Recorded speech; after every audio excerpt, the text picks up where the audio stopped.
Bonjour, je m'appelle Armand, j'ai 24 ans et j'aime beaucoup la montagne. J'ai déjà pu y aller pas mal de fois depuis plusieurs années. Moi, j'ai été dans l'armée avant, donc on a fait pas mal d'escalade et j'ai appris pas mal là-bas aussi.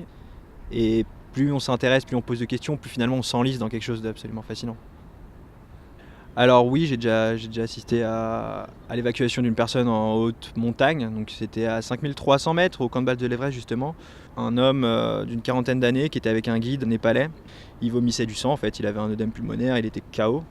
Et donc ils ont appelé un hélicoptère en fait pour pouvoir le redescendre et qu'il puisse avoir des soins. Mais généralement juste le fait de redescendre ça calme. À cette altitude-là, on ne peut pas venir chercher les gens comme ça. Même avec un hélicoptère, on pourrait se dire c'est facile, on va monter, on va y aller et on va redescendre.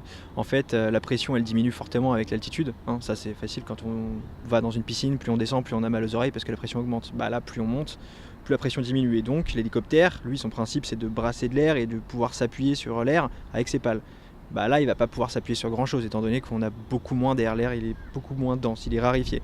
Et donc à partir de 6 mm, c'est vraiment le point critique à partir duquel les hélicoptères ne peuvent plus aller. En plus au Pakistan, il n'y a pas vraiment de. Il n'existe pas d'ailleurs de sauvetage en haute montagne en fait. Comme on a en France le PGHM, le peloton de gendarmerie de haute montagne, où eux ils sont spécialisés dans le sauvetage en haute montagne.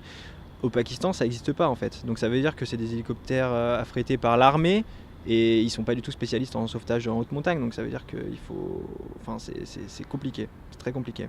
Et là en plus on est en hiver, les ascensions hivernales sont d'autant plus difficiles, donc je pense que les deux alpinistes qui sont en ce moment coincés là-haut, bah, ils ont voulu accomplir quelque chose d'autant plus dur que les conditions climatiques, le vent et les températures sont beaucoup plus basses, donc c'est d'autant plus dur en fait à monter.